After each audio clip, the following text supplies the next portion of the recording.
Assalamualaikum warahmatullahi wabarakatuh. Hai teman-teman, perkenalkan nama saya Anissa Haula. Saya dari kelas 7 AMPI. Di sini saya akan menjelaskan mengenai peran pendidikan dalam pemberdayaan perempuan. Oke, subbab yang saya akan bahas pada kesempatan kali ini yaitu mengenai sejarah dan isu gender dalam pendidikan Islam dan peran lembaga pendidikan Islam dalam pemberdayaan perempuan. Oke, langsung saja kita ke pembahasan yang pertama, yaitu mengenai sejarah dan isu gender dalam pendidikan. Jadi, pendidikan Islam bertujuan membentuk manusia beriman, berilmu, dan berakhlak mulia. Sejak awal, Islam mewajibkan pendidikan bagi laki-laki dan perempuan. Namun, dalam praktiknya, sering muncul ketimpangan akibat budaya patriarki, bukan ajaran Islam. Jadi, seperti yang sama-sama kita ketahui, terdapat dalam hadis Nabi bahwa tolabul ilmi faridatan ala kulli muslimin. Menuntut ilmu itu wajib bagi setiap muslim. Tidak membedakan entah itu laki-laki maupun perempuan, karena menuntut ilmu adalah kewajiban. Namun, pada masa ini, banyak sekali muncul budaya patriarki, yang mana budaya patriarki adalah sering menganggap laki-laki sebagai tokoh utama, sedangkan perempuan memiliki peran yang berbeda. Padahal, laki-laki dan perempuan itu yang membedakan hanyalah tingkat keimanannya, sedangkan dalam pendidikan, laki-laki dan perempuan boleh dan diwajibkan untuk berpendidikan setinggi-tingginya. Nah, pada zaman sekarang, pada era ini, banyak sekali pandangan mengenai perempuan, yang mana perempuan hanyalah sebatas untuk bisa di dapur dan lain sebagainya. Pada kenyataannya, banyak sekali perempuan-perempuan zaman sekarang ini yang menjadi pemimpin, pengusaha, dan lain sebagainya.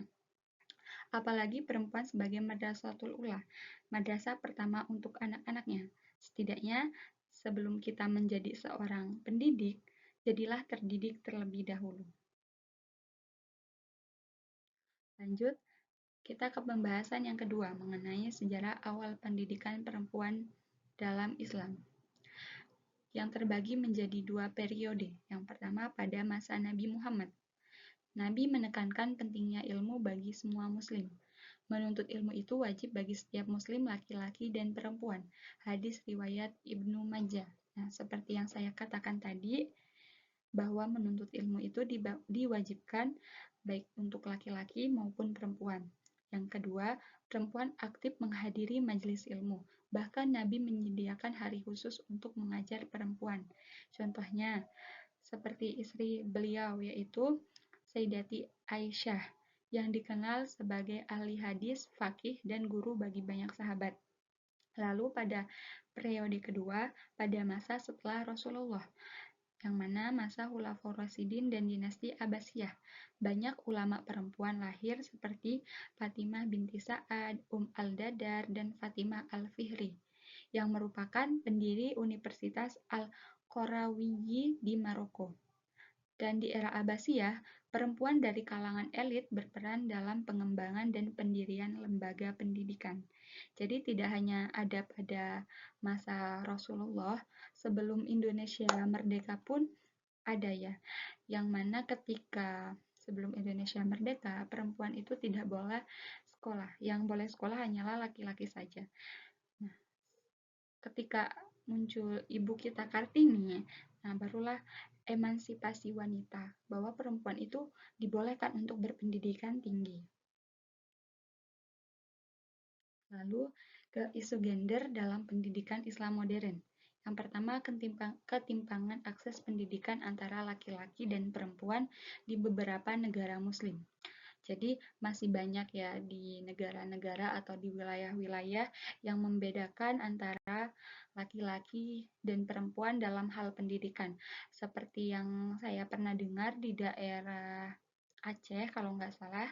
Nah itu ada sekolah yang membedakan antara murid laki-laki dan murid perempuan. Contohnya ketika ada perlombaan atau olimpiade yang diikutkan itu hanya yang perempuan saja, yang laki-laki saja, tapi yang perempuan tidak. Nah, hal itu seharusnya tidak terjadi, karena laki-laki dan perempuan itu berhak mendapatkan hak atau berhak untuk mengikuti lomba tersebut.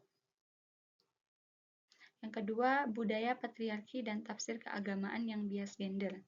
Seperti yang saya jelaskan tadi, bahwa budaya patriarki itu budaya yang sering menganggap laki-laki sebagai tokoh utama dalam hal kepemimpinan, sedangkan perempuan berperan di garis terbawah atau di garis rendah.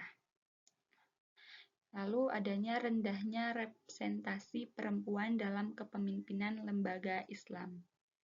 Lalu ada kurikulum yang belum sepenuhnya sensitif gender. Nah, lanjut ke prinsip kesetaraan.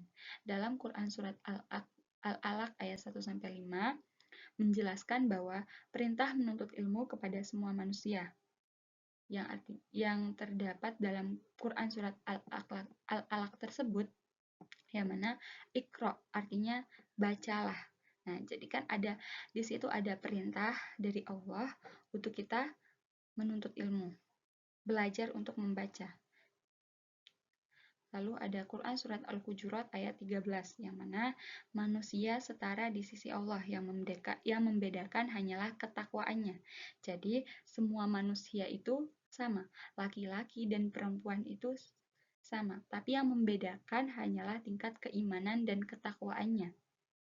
Lalu, hadis Nabi yang menjelaskan bahwa menuntut ilmu itu wajib bagi setiap muslim dan muslimah. Tantangan dan solusi. Yang pertama, ada tantangan akses pendidikan bagi perempuan terbatas di beberapa daerah. Yang kedua, stereotip bahwa perempuan hanya cocok di ranah domestik. Dan yang ketiga, kurangnya tokoh perempuan di lembaga pendidikan Islam. Lalu solusinya, yang pertama, melakukan penguatan kebijakan afirmatif atau beasiswa khusus perempuan. Yang kedua, pendidikan gender dan literasi Islam yang adil. Dan yang ketiga, mendorong kepemimpinan perempuan di pesantren, madrasah, dan universitas Islam. Lalu, ke pembahasan yang kedua mengenai peran lembaga pendidikan Islam dalam pemberdayaan perempuan. Yang mana pemberdayaan perempuan berarti proses meningkatkan kapasitas dan peran perempuan dalam berbagai bidang kehidupan. Lembaga pendidikan Islam menjadi salah satu wadah strategi untuk pemberdayaan ini. Jadi, lembaga Islam merupakan salah satu wadah untuk membentuk strategi perempuan itu bisa berkembang, perempuan bisa berpendidikan, dan lain sebagainya. Lalu bentuk pemberdayaan oleh lembaga pendidikan Islam, contohnya dalam pendidikan akademik. Yang pertama, memberi akses pendidikan setara untuk perempuan. Yang kedua, kurikulum yang mengintegrasikan ilmu agama dan umum. Lalu adanya pendidikan keterampilan, mengadakan pelatihan kewirausahaan, menjahit, tata boga, teknologi digital, dan lain sebagainya. Lalu ada pembinaan spiritual, yang mana melakukan kajian Islam, pembinaan akhlak, penguatan peran ibu dan istri sholihah yang produktif. Jadi dalam pembinaan akhlak spiritual, kita juga harus introspeksi diri sebagai perempuan ketika kita sudah memiliki pendidikan yang tinggi, sudah menjadi seorang wanita berkarir, sudah menjadi seorang wanita yang memiliki usaha, kita harus kembali lagi kepada fitrah kita. Karena sejatinya fitrah kita sebagai perempuan yaitu menjadi istri yang solihah dan taat kepada suami. Jadi setinggi-tinggi pendidikan kita nanti, kita berusaha untuk tetap taat kepada suami kita. Lalu ada contoh lembaga dan program mengenai pendidikan pemberdayaan perempuan. Yang pertama yaitu Pesantren Putri Al-Mawaddah Ponorogo, yang mana fokus pada kepemimpinan dan kemandirian santriwati. Yang kedua, Universitas Islam Negeri UIN yang mendorong riset gender dan studi perempuan.